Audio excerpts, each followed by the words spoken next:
The Lord be with you. A reading from the Holy Gospel according to John.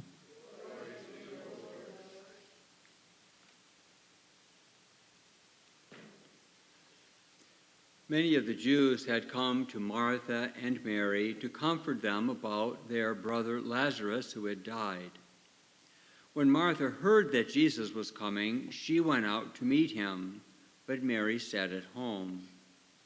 Martha said to Jesus, "Lord, if you had been here, my brother would not have died. But even now I know that whatever you ask of God, God will give you." Jesus said to her, "Your brother will rise." Martha said to him, "I know he will rise in the resurrection on the last day." Jesus told her, "I am the resurrection and the life. Whoever believes in me, even if they die, will live. And anyone who lives and believes in me will never die. Do you believe this?" She said to him, "Yes, Lord. I have come to believe that you are the Christ, the Son of the living God, the one who is coming into the world." The Gospel of the Lord. Praise to you, Lord Jesus Christ.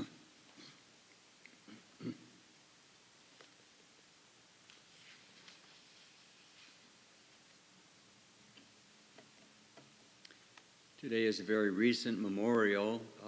The feast of St. Martha is a little older. Don't know how old, but as early as 2 years ago, 2021, 3 years ago, Pope Francis really included in the feast of St. Martha, Mary and Lazarus. Don't know why it wasn't like that from the beginning, but in any case, Saints Martha, St. Mary, and St. Lazarus. The first reading is particular to the feast today, and it's an apt one. Why is it a feast at all? Think about who Martha and Mary and Lazarus were.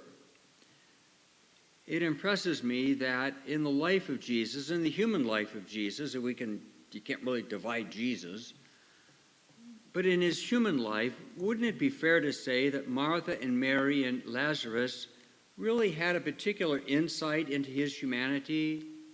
And we don't know how often, but it seems that there was some regularity with which Jesus visited the home of Mary, Martha, and Lazarus. Who were they? Why their home? Maybe the first reading gives us some insight into that. Obviously, they, Mary, Martha, and Lazarus, had an inclination toward Jesus. None of them were the first called. None of them were of themselves named disciples until later in the life of the gospel. And yet something drew Jesus to really effectively use their home with some frequency for comfort and consolation, nourishment, and I suspect rest. But who were they? The first reading from the first letter of St. John gives us insight about the obvious, that God is love. Boy, I've never said that before. I hadn't reflected on it long because, well, it just came up this morning. But who were Mary, Martha, and Lazarus? If nothing else, it tells us that Jesus, God, needs friends. Jesus, in his own emotional, psychological state as a human being in his divinity, still needed the support, the understanding, the welcome, the compassion, the friendship of other people. You well know that the first movement or action of Jesus as he came into public ministry was almost immediately to call, or to begin to call, the 12, so that he could see, as he could see, and call those in whom he saw the possibility for faith. Now, you know well, we've often scratched our heads and thought, who thought that was a good idea? Peter and James and John and Bartholomew, Matthew, Simon and Jude, and the whole list. Jesus didn't pick them because they went to Harvard or impressive institutions of education. He called them because he saw a love. He saw faith. He saw a certain surrender. Looking beyond the egos or the faults or whatever their particular histories were as human beings, he saw their souls and their hearts. I can only hope to suggest that Martha and Mary and Lazarus were a very loving family. Now, I don't know what the social structure was at the time. It seems obvious that none of the three were married, and they simply chose to continue to live together. Maybe that was the pattern of the social fabric of family at that time. We don't really know who the moneymaker was in the house. Wasn't it in The Chosen? I did not recall it myself, but it was said to me that in the show, Jane would know. Jane knows everything. Isn't Lazarus portrayed as an architect? Well, thanks a lot for playing along. Anyway, I thought it was Lazarus. Maybe it wasn't. Doesn't matter. But somebody had to, have some income coming in. We tend to think of Martha as the oldest because, well, she was doing the work. Maybe Lazarus was the oldest. Maybe Lazarus was the middle child and Mary was the baby. We don't know the age differences. Maybe Mary was, 6, 7, 8, 9 years younger than Martha. It doesn't matter. Jesus is drawn to them. Obviously, they were friends. They knew each other, and they really came to understand each other.